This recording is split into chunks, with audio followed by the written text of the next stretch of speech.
Bio Bio Televisión, con el auspicio de Mundo Empresas. Transforma tu empresa en una hiperempresa. Mundo Tecnología al alcance de todos. Mage de Dongfeng. Vuelve a sentir la magia de manejar.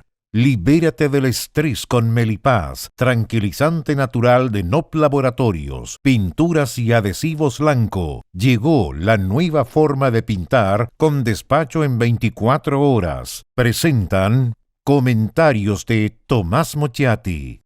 ¿Andas acelerado? ¿Te sientes más irritable y alterado? ¿Te cuesta dormir bien? Tranquilízate naturalmente con Melipaz, que calma la ansiedad, relaja y reduce el estrés. Libérate del estrés con Melipaz. Pídelo en todas las farmacias del país. Tu negocio en manos expertas, con la fibra más premiada de Latinoamérica. Conversemos en el 600-9100-200 o en tumundo.cl/empresas. Actualiza tu negocio con la conexión del futuro.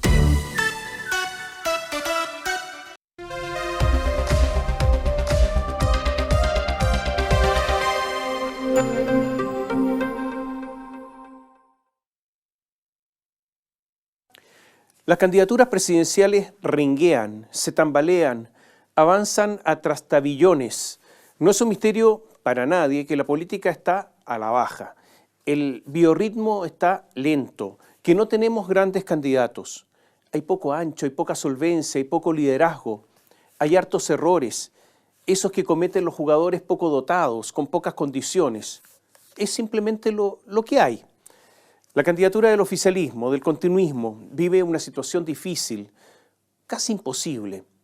Hace rato que la candidata está pegada en las encuestas. En algunas incluso, Janet Jara ha bajado, como la última encuesta Plaza Pública Cadem, en que disminuyó 5 puntos. Habla, participa en foros, en algunas entrevistas, solo algunas, hace caso a sus orejeros, pero como que nada le está resultando.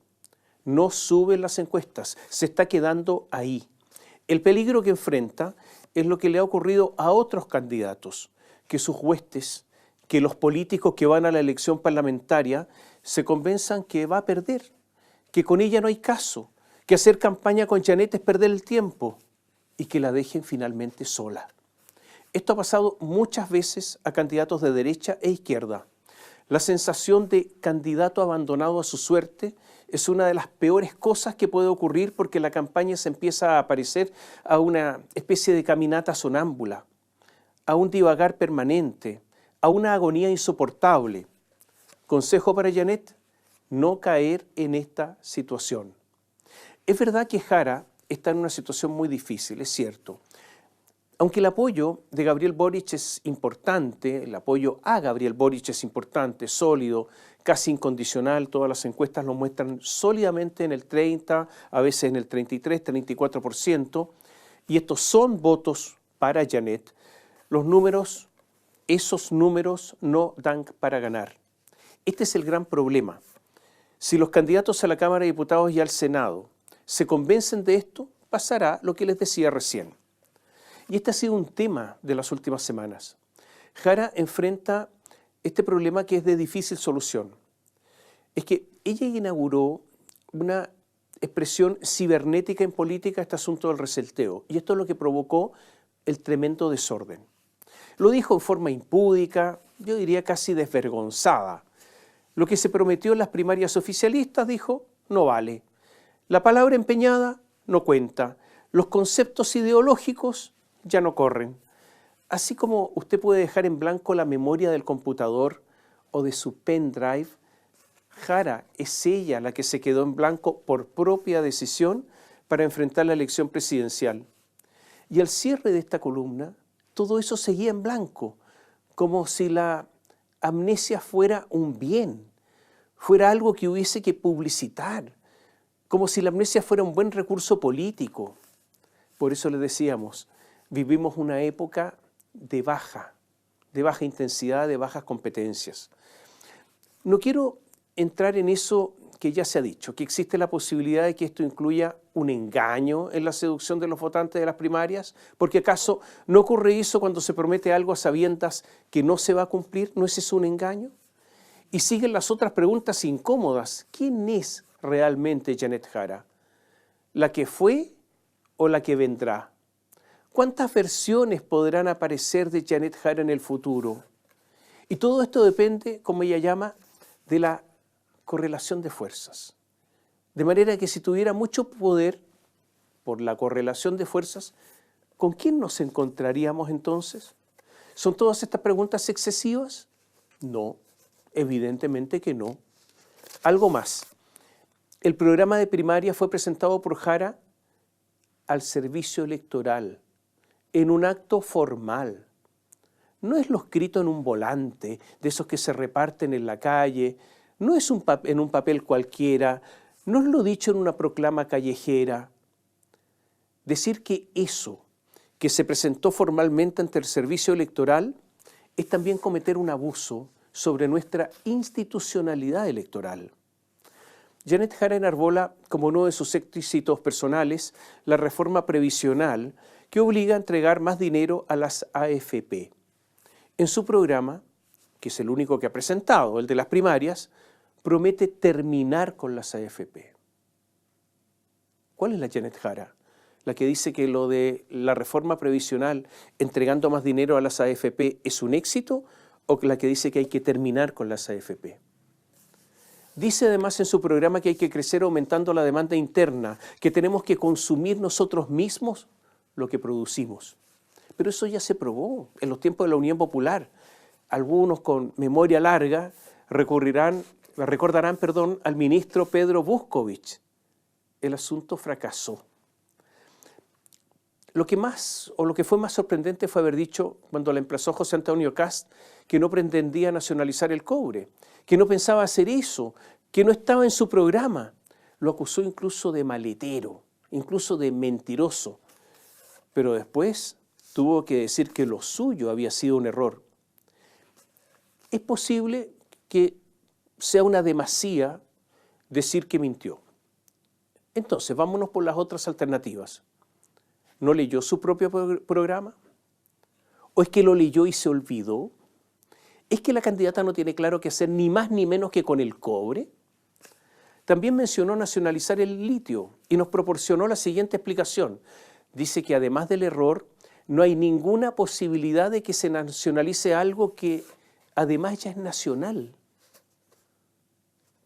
¿Qué es lo nacional? Si se refiere al cobre, está repleto de empresas privadas. Y en el litio, además de Sokimich, que es una empresa privada, pero que va a entrar teóricamente en un acuerdo con Codelco, lo explota la empresa Albemarle, que es privada. Entonces, más allá de todas las preguntas que nos hacemos, lo mínimo que podríamos pedir usted y yo, todos nosotros, es que si quiere reparar un error, no lo haga con otro error.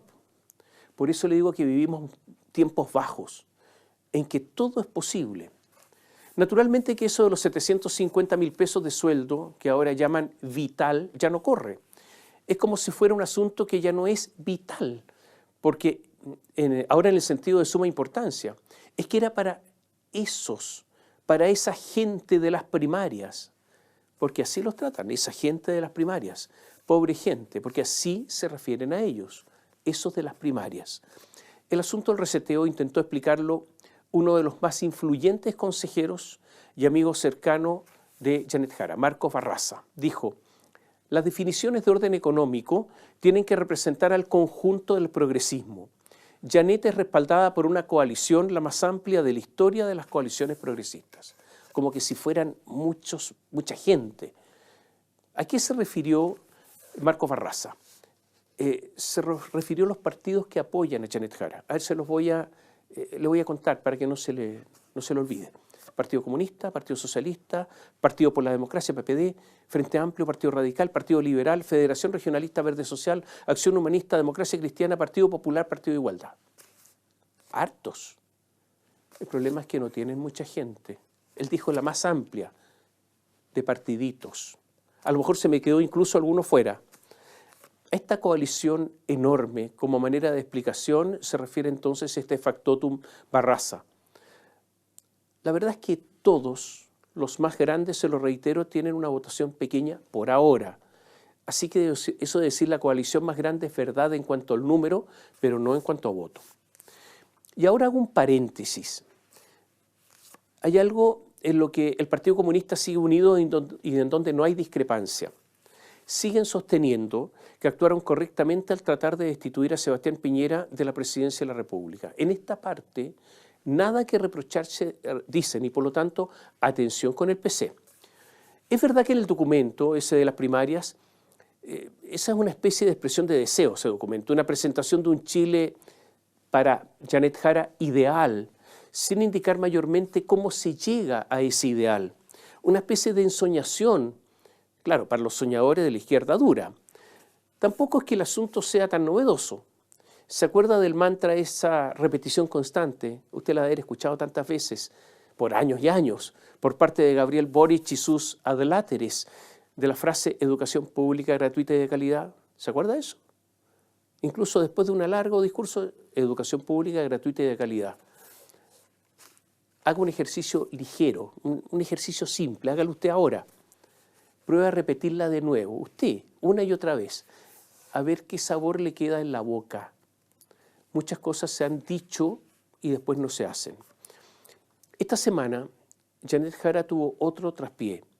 Dijo que había estado a favor de 12 retiros desde los fondos de pensiones durante la pandemia. El problema es que se probó, mediante una simple exploración de sus redes sociales, que estuvo a favor del tercero también, o sea, de 3. Jara participó en el 21º Seminario Internacional de Inversiones. Aseguró que solo había apoyado el primer y segundo retiro del 10% de los fondos previsionales.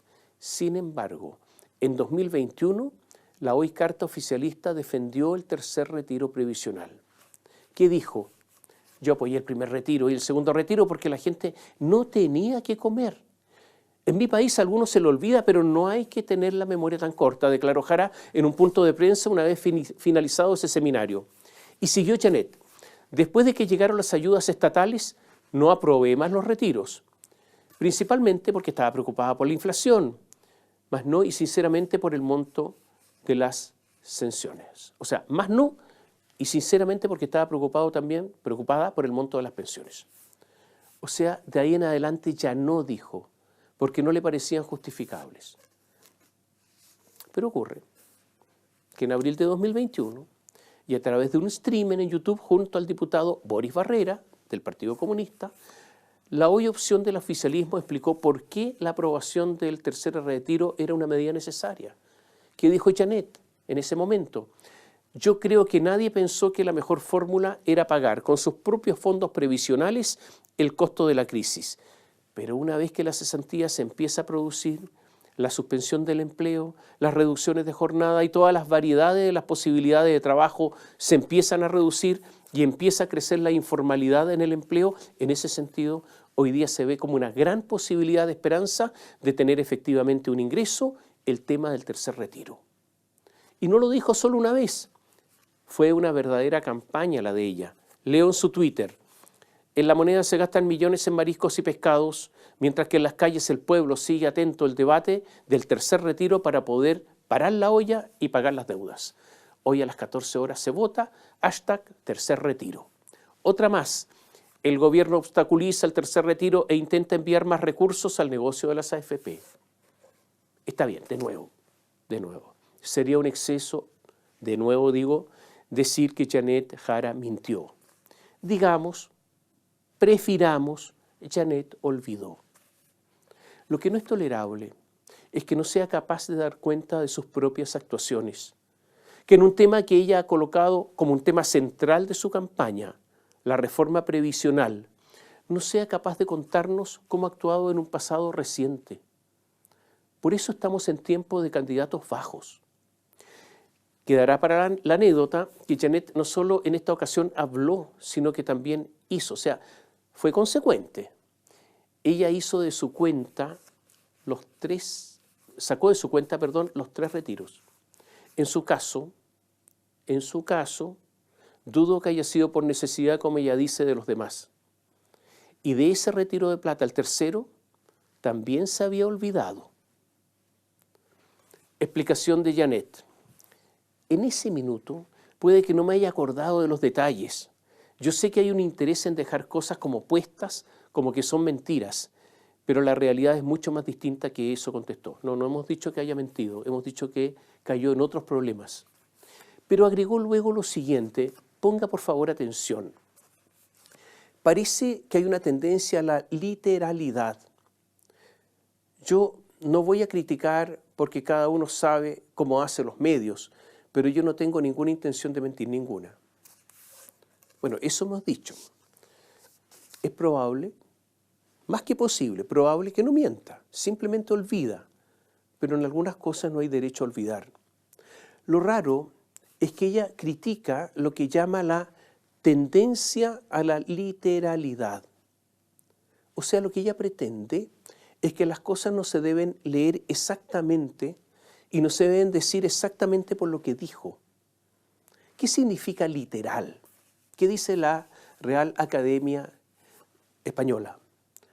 Conforme a la letra del texto o al sentido exacto y propio y no lato ni figurado de las palabras empleadas en él. O sea, cuando uno le da al texto el sentido exacto, el sentido propio, eso es lo literal.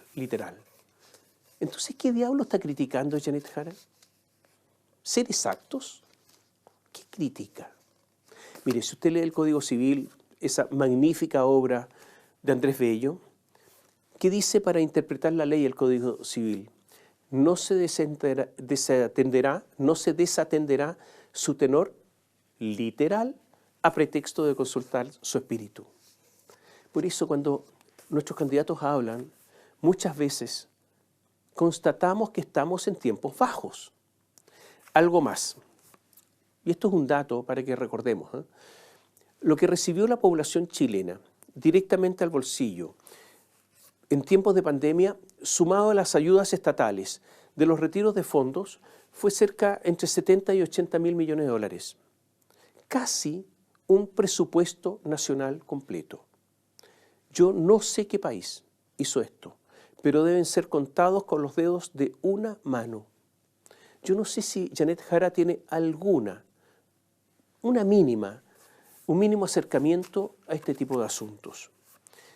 El comando oficialista escondió los últimos días al economista Luis Escobar, el que había cuestionado gran parte del programa de las primarias, el que había dicho que las cifras de empleo son un desastre, y resulta que Jara hasta hace poco era ministra del Trabajo, por lo tanto fue una declaración muy inoportuna. Escobar hace pocos días fue a un foro, pero como que estaba perdido atrás, intentando pasar desapercibido. Ahora se usa la palabra invisibilizado. Jara tiene que definir ahora si será una especie de neosocialdemócrata o no, si ahora cree en una sociedad con clases o no. Lo único que hay hasta el cierre de esta columna es una candidata, hasta ahora, sin programa, o sea, totalmente en blanco, y por eso le decía que estamos en tiempos bajos. Cristóbal Osorio sostiene con razón que el problema en realidad es un problema de fondo, que la alianza de gobierno es una pegatina sin que exista una comunión mínima de ideas, que solo hay vocación para detentar el poder. A eso se deben tantas contradicciones, las que caen en lo grotesco, esto lo digo yo, de desconocer el programa que hasta hace poco enarboló.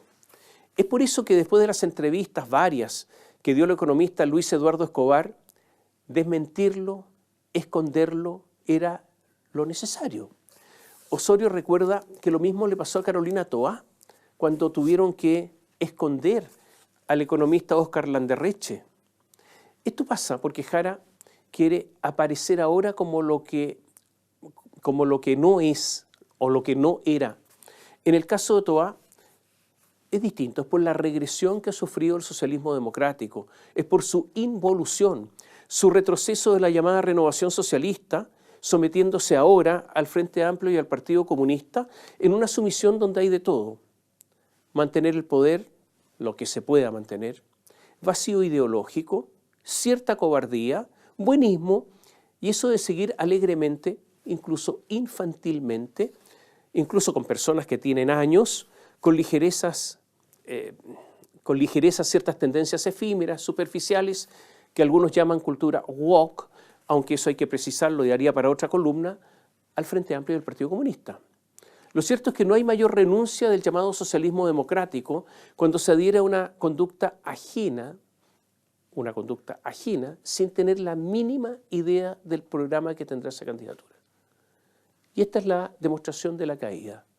Usted se habría imaginado en otros tiempos al Partido Socialista, al PPD, adhiriendo a una candidatura de un partido ajeno sin siquiera tener una línea de programa. Es triste para ellos, pero es que vivimos estos tiempos bajos, se lo reitero. Y podemos hacer otra constatación. Jara no es Bachelet. Lo intenta, se esmera, pero no le alcanza. Fíjense que Jara empezó con esto de la imagen, de lo que algunos llaman el look. El diario La Tercera cuenta que Nelson Beltrán Vera es un conocido especialista extranjero que lleva más de 30 años dedicado a la moda. Es un reconocido especialista al que le apodan el colombiano y que ha embellecido, como señala en su cuenta de Instagram, a más de 35.000 mujeres. Las pone bellas. Una de sus clientes fue la ahora candidata presidencial del oficialismo, Janet Jara. Beltrán, este colombiano, llegó a Chile en 1998 y se ha especializado en asesorar las imágenes de empresarias, de figuras ligadas al mundo político. Entonces, Janet, ¿qué hizo? Recurrir a un experto de la élite. Pero ese es un pecadillo frente a la batalla que viene, la batalla grande. Lo hizo cuando era ministra del Trabajo, en el momento en que estaba lista la aprobación de la jornada de las 40 horas. Y esta fue la recomendación de este estilista colombiano. Parte central de la asesoría se concentró en el uso de la paleta de colores. Beltrán le aconsejó a Jara dejar atrás los colores cálidos, como el rojo característico del Partido Comunista. ¿Qué dijo él? Ella dejó de usar el rojo por mucho tiempo, usa labiales de otros colores, mucho más frambuesa, berry, pero ya no el rojo. Ese es un color cálido que por su colorido de vestuario no tiene armonía, no hay equilibrio.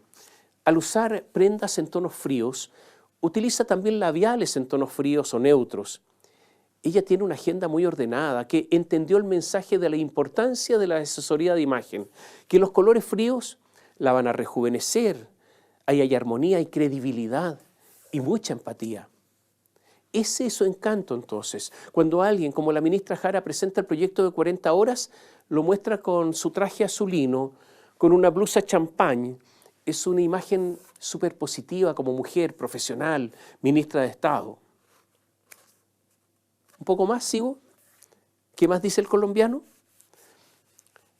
Uno puede cada cierto tiempo volver a renovar el closet, volverlo más moderno o más osado, pero en este caso ella sigue manteniendo la línea hasta el día de hoy, con colores fríos como el fucsia, el rosa, el azul, mezclado con champán. Esto hace que tenga esa cercanía con la gente. Se refirió también al peinado, dijo, el corte de pelo también es un acierto, hasta que hace que se vea mucho más dinámica, más rápida, más ejecutiva y moderna. Haber hecho la transición de teñirse el pelo a dejarlo natural con un corte moderno también le sumó. Es un muy buen trabajo de imagen que ella hace. Le recomendé, eso dice el colombiano, le recomendé con quién atenderse para no teñirlo, mantenerlo 100% de forma natural, de fácil peinado. ¿Por qué le cuento toda esta historia? Para que usted aprenda, para que usted entienda que nada es casual, que se hacen esfuerzos, se pagan asesorías, se invierte, que en el intento de captar su voto se recurre a todo lo que sea necesario. Pero, pese a todo, se lo decía hace un momento, Jara no es Bachelet. Y no es que Michel fuera un portento, pero tiene algunas gracias. Michel logra esconder, logra camuflar con éxito su dogmatismo.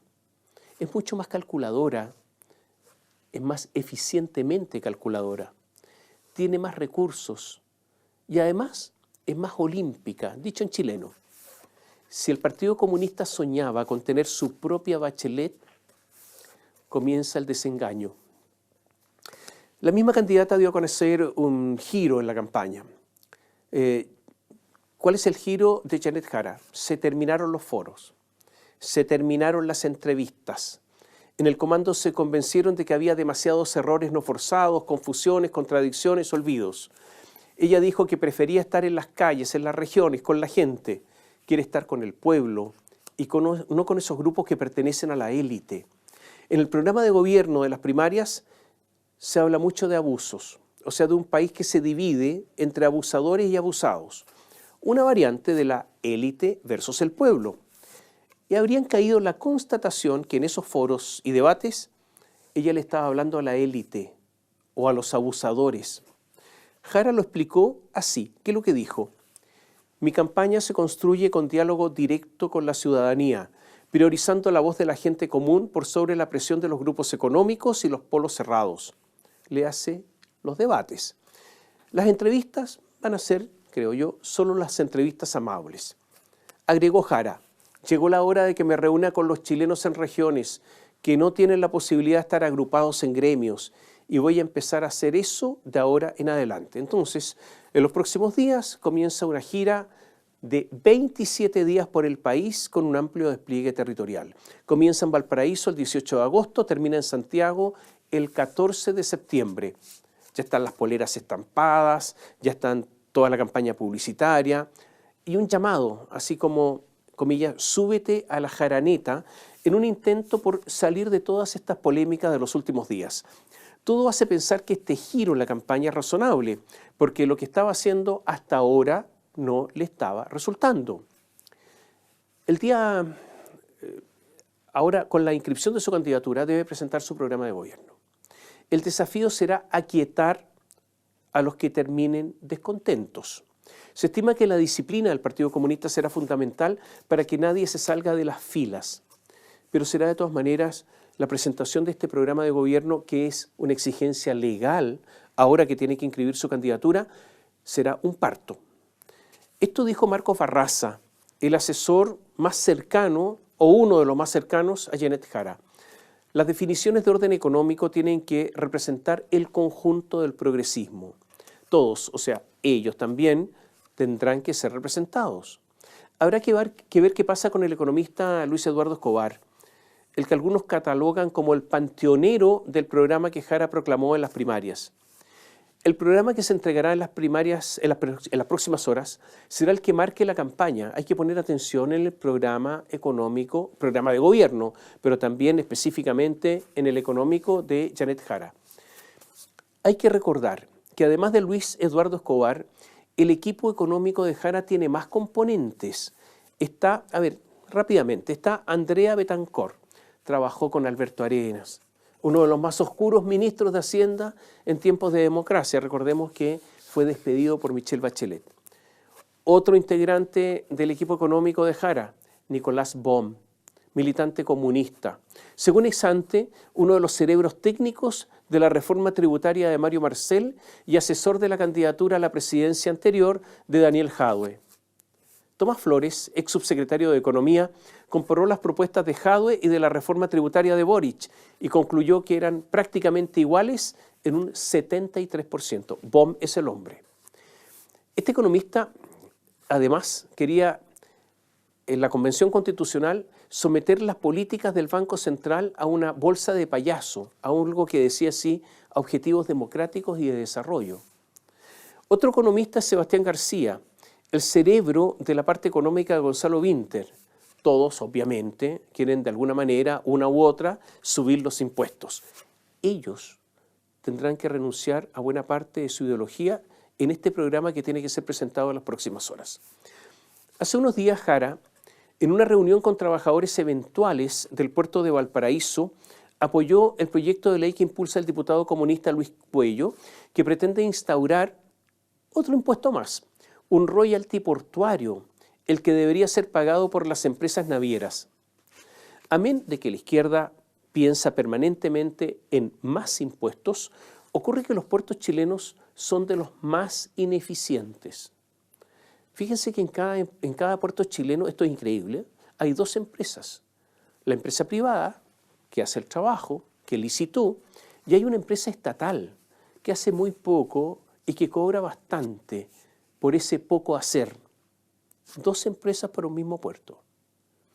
Y que ahí donde habló Jara, ahí en San Antonio, todavía no se ha logrado su ampliación, el puerto exterior. Y resulta que San Antonio está perdiendo importancia frente al peruano Chancay. Y resulta que el puerto peruano está totalmente mecanizado. O sea, Janet Jara no habría tenido con quién hablar, porque ahí no hay trabajadores eventuales. Y quieren además a estos puertos ineficientes colocarle un royalty. Bueno, así están las cosas. Desde el punto de vista electoral, se lo decíamos, Jara no está subiendo las encuestas, asesores le han dicho que tiene que ir, esto es muy interesante, por el voto despolitizado. Recuerdan que en la segunda vuelta de 2021, el 60% de los votos de Franco Parisi fue a Gabriel Boric. Se lo voy a repetir, este es un dato importante. La asesoría de Jara ha recordado que en la segunda vuelta de 2021, el 60% de los votos de Franco Parisi fue a Gabriel Boric. Y dentro de las paradojas de la política, han visto con buenos ojos la alianza de Franco Parisi con Pamela Giles, lo que podría permitir de nuevo ese trasvasije. Y hay un dato, según Juan Pablo Lavín, de Panel Ciudadano Universidad del Desarrollo, las encuestas de Panel Ciudadano Universidad del Desarrollo, él dice que Parisi hoy le quita más votos a Kast que a Jara o Matei. Atención con esto.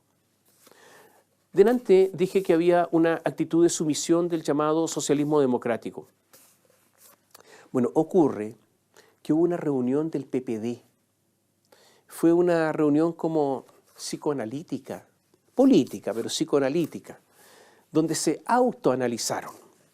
Entonces el presidente del PPD, el senador Jaime Quintana, frente al fracaso de Carolina Toá, que solo obtuvo el 28% de los votos de las primarias, dijo, escuche bien, textual, el despliegue territorial de la campaña de primarias fue levantado fundamentalmente por el PPD. Nos habría gustado una presencia más robusta de todos los partidos. O sea, reclamó porque los otros partidos no los ayudaron, principalmente el Partido Socialista. Pero dijo otra cosa más. Dijo, la candidatura de la ex ministra del Interior ayudó a revitalizar el partido de las regiones y a retomar una mística que creíamos perdida. Jaime Quintana cree que el PPD revivió, que tiene mística hoy día. Y agregó, Jara representa la chilenidad y la posibilidad de seguir construyendo un país mejor para todos. Hoy es la heredera de la tradición de Elwin, Frei, Lagos, Bachelet y el presidente Boric. Yo dudo que Elwin hubiese votado por ella y Frei claramente dijo que no va a votar por ella. Raro lo de Jaime Quintana. La terapia no resultó ahí. Francisco Vidal también habló y le pido excusas porque voy a ser literal. ¿Qué dijo? ¿Por qué cresta ganamos la primaria en Las Condes, Vitacura, La Reina y Providencia y perdimos en Cerro Navia, en San Ramón y Lo Espejo? El más inteligente de todo, una vez más, fue Guido Girardi. Fue el más agudo. Escuche con atención lo que dijo Girardi, es muy interesante. Dijo, los pobres del mundo apoyan a los Trump, a los Bolsonaro y a los Kast. No son los ricos. Antes la izquierda canalizaba la rabia, la indignación social, pero eso nosotros lo perdimos, la izquierda. Y siguió, estamos en un momento muy dramático, ya que la derecha tiene narrativa. Y se preguntó, ¿cuál es la narrativa del socialismo democrático? ¿Qué ofrecemos nosotros a la sociedad del futuro si ni siquiera entendemos lo que es un algoritmo? Y explicando la derrota de Toá, manifestó, los discursos sofisticados de Carolina, complejos, nadie los escucha. La sociedad solo va a escuchar cosas que son muy simples, muy directas, muy emocionales. Y dio a entender que su sector era también, o formaba parte también de la élite. Sugirió que hoy su sector se ha consolidado como élite. Dijo, nosotros somos la casta, como dice Milei.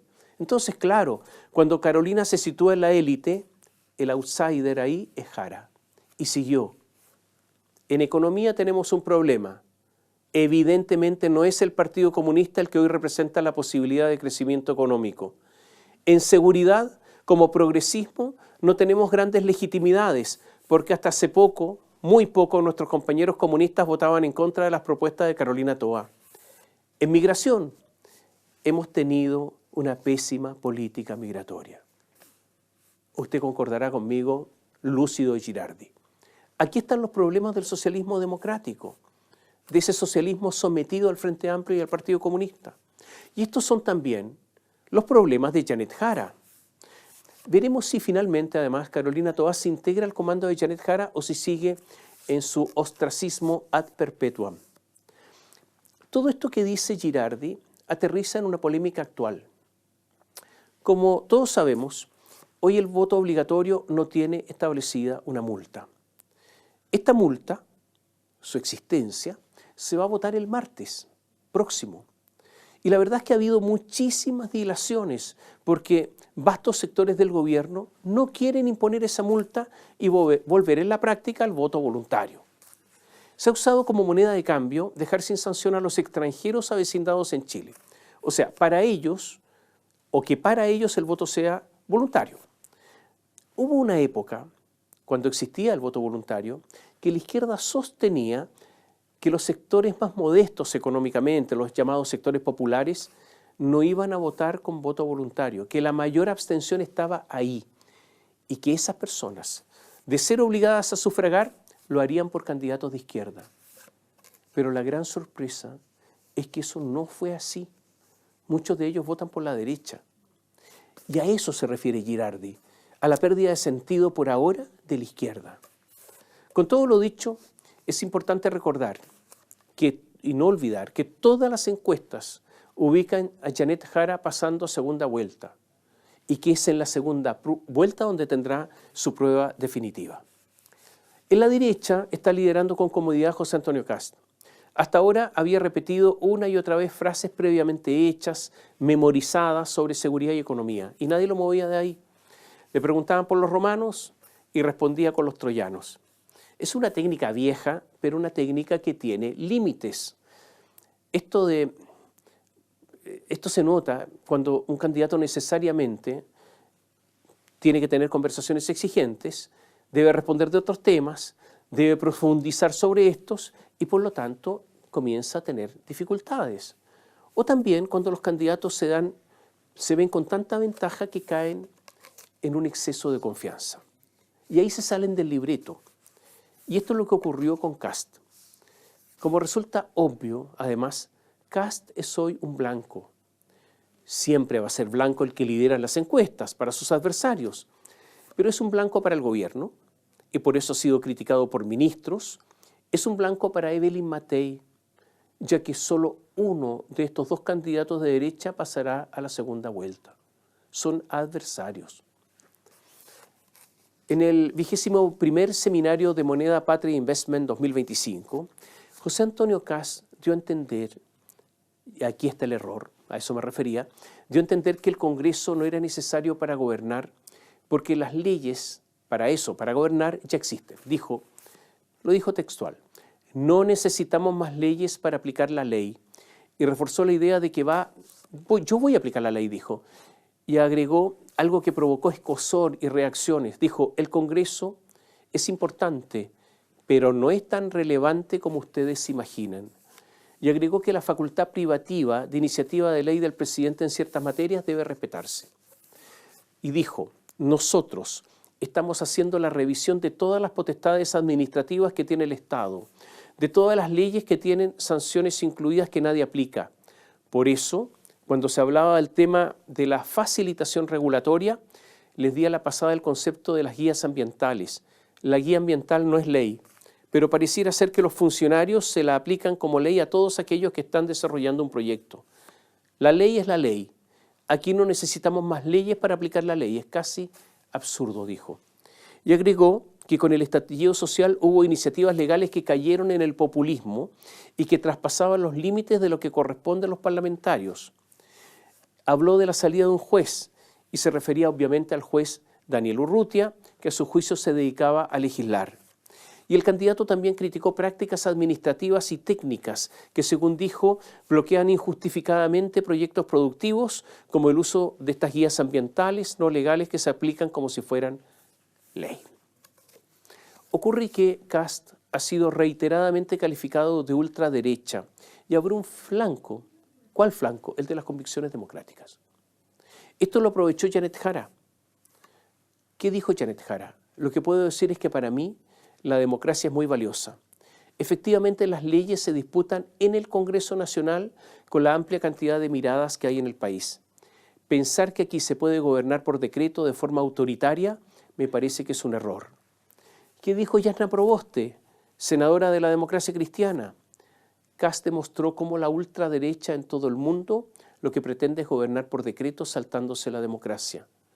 ¿Qué dijo Camilo Escalona, secretario general del Partido Socialista?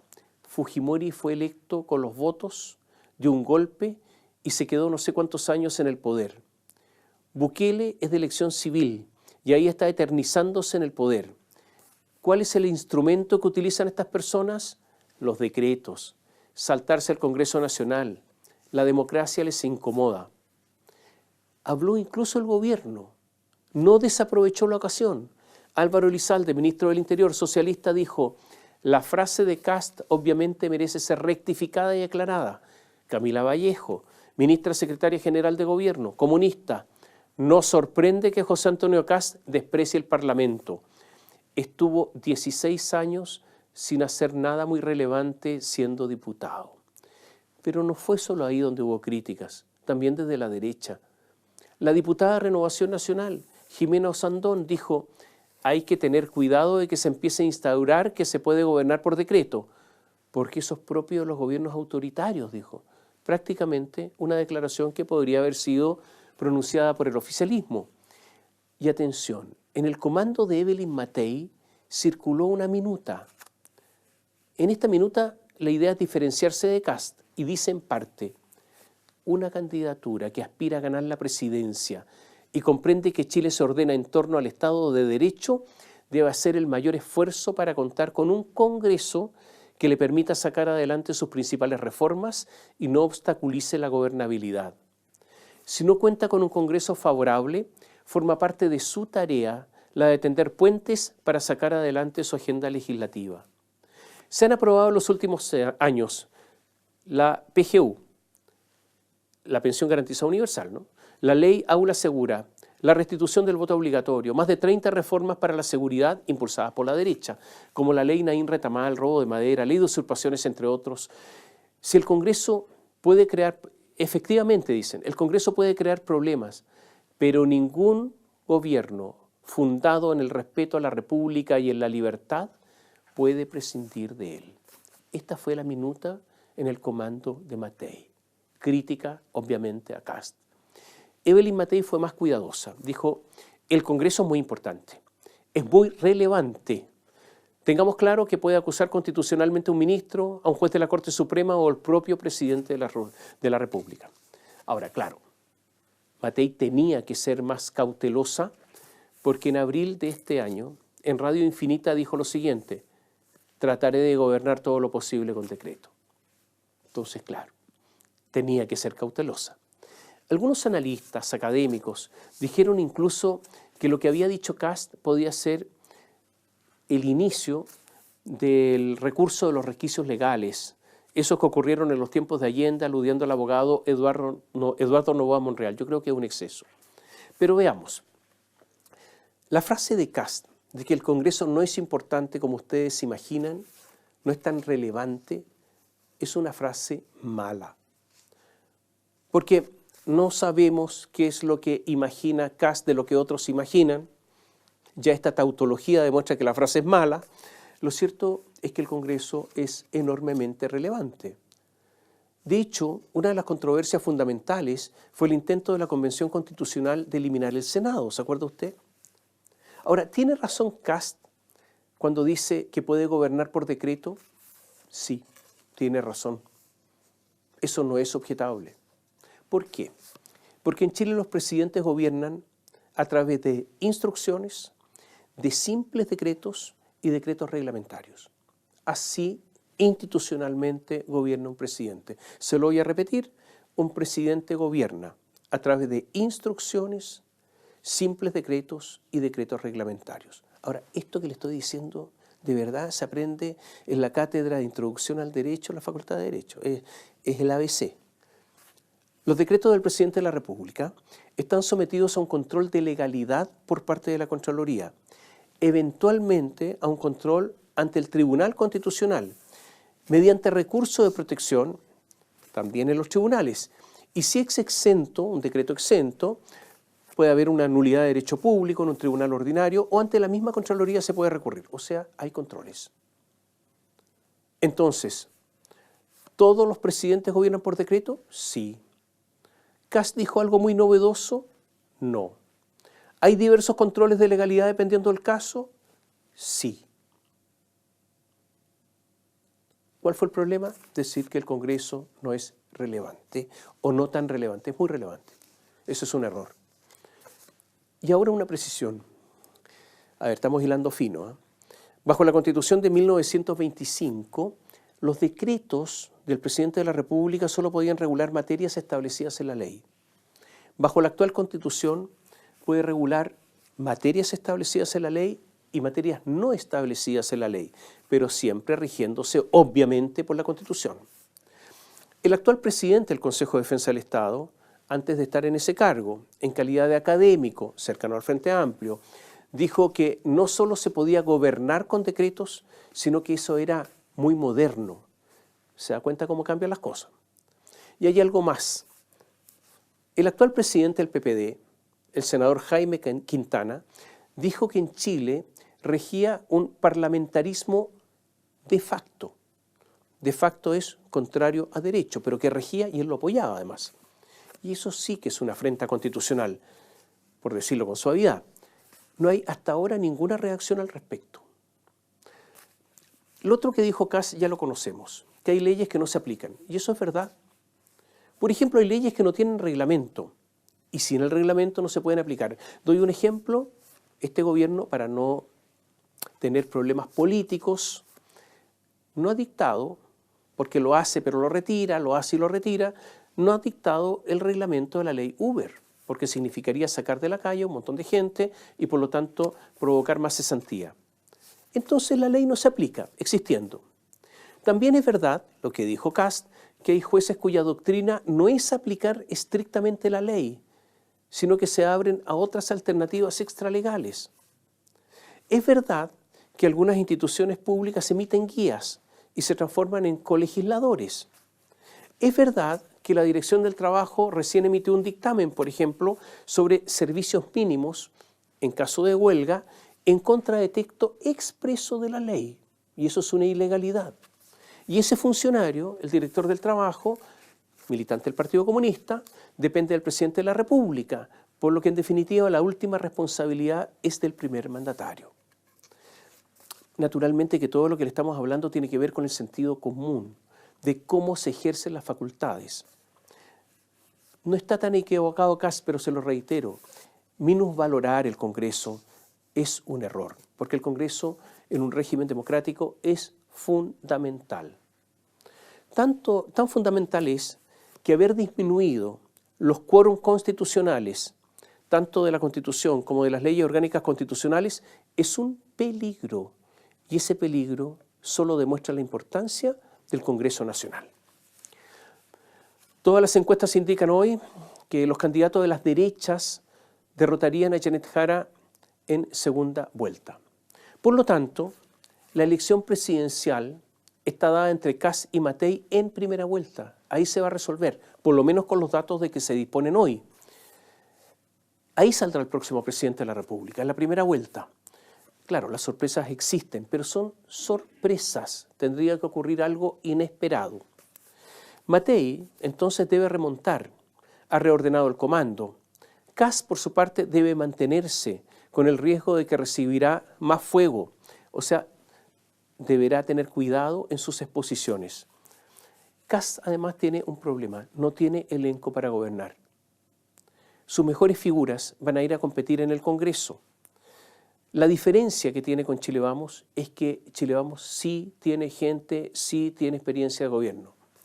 En Republicanos dicen que de llegar a la presidencia se dividiría en el gobierno, un tercio de los ministerios sería para ellos, republicanos, otro tercio para Chile Vamos y otro tercio para Nacional Libertario, Social Cristianos y todos los partidos que están con Kaiser.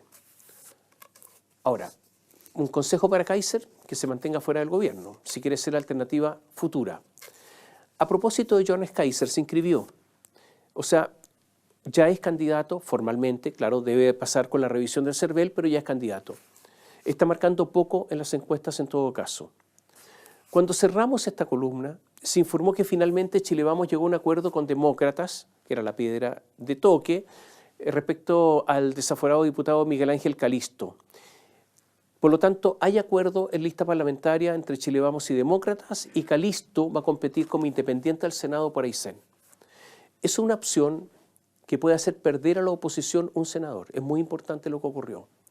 Pero, por otro lado, es una opción muy consecuente con los principios de probidad. Está claro que la oposición irá con dos listas que se dañarán entre ellas, Chile Vamos y demócratas contra republicanos, social cristianos y nacional libertarios. Habrá que ver los acuerdos por omisión en las circunscripciones senatoriales binominales. Esto se resuelve en las próximas horas. Y en el oficialismo no hubo acuerdo para tener lista única. Y esta es una derrota importante para Gabriel Boric y Álvaro Elizalde, que intercedieron personalmente por la unidad. A diferencia de la derecha, en el oficialismo una lista es mucho más fuerte que la otra, la chica, que solo pretende salvar los muebles del incendio, o sea, sobrevivir. Y esto tiene importancia porque con el voto obligatorio hoy se requieren más firmas para constituir un partido, por eso están tan desesperados por tener la votación suficiente, los parlamentarios suficientes para sobrevivir, porque si terminan disueltos, constituir un partido hoy es más difícil. Y por eso es verdad que se juega en la vida. A falta de partidos fuertes en la lista, digamos, B, lo que hay que mirar el día lunes en la noche son los candidatos conocidos que logren reclutar y que pueden provocar daños a la lista principal, digamos la lista A, la de los príncipes. Jaime Mulet, presidente de la Federación Regionalista Verde Social, acusó de ofertas para cargos y de amenazas, o sea, de zanahoria y garrote para que no se fueran. Por su parte, la democracia cristiana está feliz, porque como se fueron los de Acción Humanista, el Frente Regionalista Verde Social a la otra lista, hay más cupos disponibles, entonces les volvió el alma al cuerpo. Podrían, dicen, sobrevivir hasta la próxima elección. Hay algo que se me olvidaba.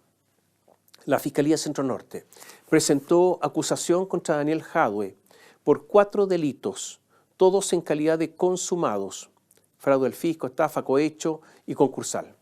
En el caso de fraude al fisco, consumado y reiterado, la Fiscalía pidió una pena para Daniel Jadwe de 12 años de presidio mayor en su grado medio, multa de la mitad del perjuicio causado, 8.787 unidades de fomento. Y la inhabilitación por 10 años para ejercer cargos públicos, empleos, oficios públicos, por lo tanto queda fuera de la vida política. En el caso de la estafa, la Fiscalía pidió para Jadwe una pena de 3 años y un día de presidio más una multa de 21 unidades tributarias mensuales.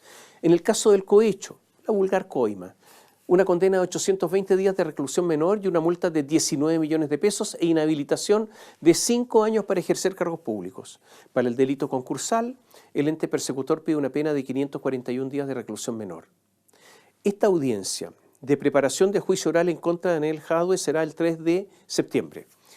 En el escrito, firmado por el fiscal Javier Armendáriz, se señala que la Fiscalía presentará muchos medios probatorios, ofrecerá declaraciones de 319 testigos, relatos de 21 peritos, 783 pruebas documentales y otros 134 elementos. Esto en la audiencia de preparación del juicio oral.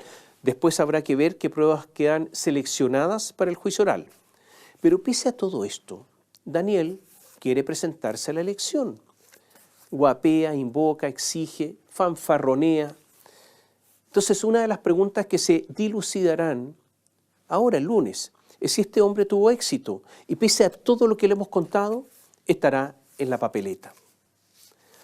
Existe una sensación que en el caso de las licencias médicas va a pasar poco, que serán despedidos algunos, los sacrificables. De juicios penales por la plata que se robaron, poco y nada, quedarán impunes. De hecho, se anunció la expulsión de 281 médicos extranjeros por licencias falsas, pero no se les va a seguir un juicio penal. O sea, estos sinvergüenzas ladrones, en muchos casos, van a quedar impunes. El Ministerio de Hacienda dio a conocer el tercer balance de funcionarios con viajes al extranjero con licencias vigentes. La cifra va en aumento. Ya van 10.961 funcionarios públicos. La suma robada subió a 12.398 millones de pesos. La verdad que es una casa de remolienda esta. Faltan los funcionarios de los municipios, lo de las corporaciones municipales, pero ahí, en esa parte, los señores y señoras alcaldes y alcaldesas han andado lento. ¿Van a despedir a esta gente, salvo casos en que se acredite la inocencia claramente o no? Y a todo esto, en el sector privado, no pasa nada porque está desguarnecido, está a la intemperie, está desamparado. Porque para el sector privado no existe Dorothy Pérez, sino autoridades que tienen que fiscalizar y no lo hacen, porque finalmente ellos son pro trabajador. Leo una sentencia, para que usted entienda qué es lo que está ocurriendo. Una sentencia dictada por la, así se llama, ¿no?, Ilustrísima Corte de Apelaciones de Santiago, en una sala compuesta por la ministra Graciela del Carmen Gómez Quitral, la abogado integrante María Fernanda Vázquez Palma y la fiscal judicial Ana María Hernández Medina. La causa tiene el rol 719-2025. La empresa Aguas Nuevas despidió a un trabajador porque con licencia médica se fue a España, ocultó el viaje, estaba en reposo obligatorio, pero no, él se fue nomás. ¿Y qué sostuvo la Corte de Apelaciones y estas magistradas? Sostuvo que el despido, porque lo despidieron por eso, es injustificado, porque no viola ninguna obligación contractual, ya que la relación contractual está suspendida. Esta sentencia fue dictada después de que explotara el escándalo de las licencias médicas. Estos jueces, que son funcionarios públicos, deberían, si es que estimaron que esto es así, haber hecho una denuncia ante el Ministerio Público, es su deber, porque aquí podría existir la comisión de un delito, pero no lo hacen. Con estos jueces no hay caso, y de este tipo de jueces están repletos los tribunales, con estos ilustrísimos señores y señoras. Así que hay que tratarlo de esta manera, por si acaso. Hay muchos de esta especie, y con esto no hay vuelta. Un ciudadano pidió a la Suceso, la Superintendencia de Seguridad Social, la que no fiscalizó la emisión de licencias falsas y que debería hacerlo en el sector privado, que le proporcione el nombre, nacionalidad, especialidad médica, región de desempeño de los emisores de gran cantidad de licencias falsas.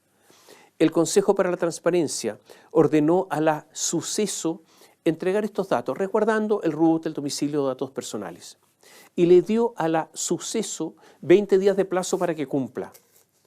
Históricamente ha habido una política de resguardo y amparo a estos médicos, salvo contadas excepciones, y por lo tanto habrá que ver qué responde la Suceso a la petición del Consejo para la Transparencia.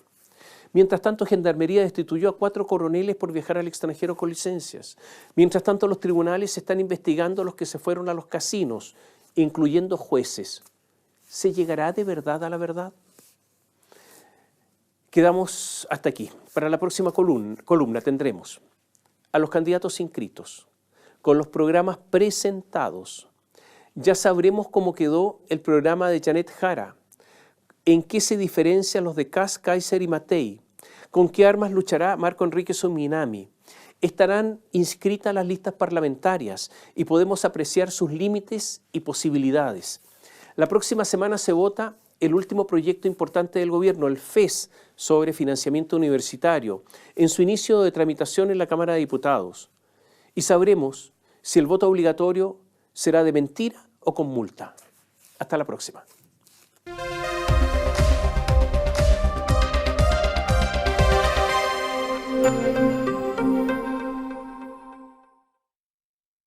Bio Bio Televisión, con el auspicio de Mundo Empresas. Transforma tu empresa en una hiperempresa. Mundo Tecnología al alcance de todos. Mage de Dongfeng vuelve a sentir la magia de manejar. Libérate del estrés con Melipaz, tranquilizante natural de NOP Laboratorios, pinturas y adhesivos Lanco. Llegó la nueva forma de pintar con despacho en 24 horas. Presentaron comentarios de Tomás Mochiati.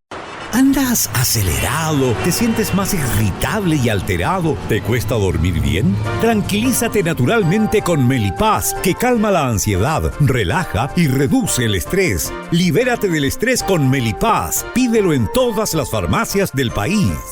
Tu negocio en manos expertas, con la fibra más premiada de Latinoamérica. Conversemos en el 600-9100-200 o en tumundo.cl/empresas. Actualiza tu negocio con la conexión del futuro.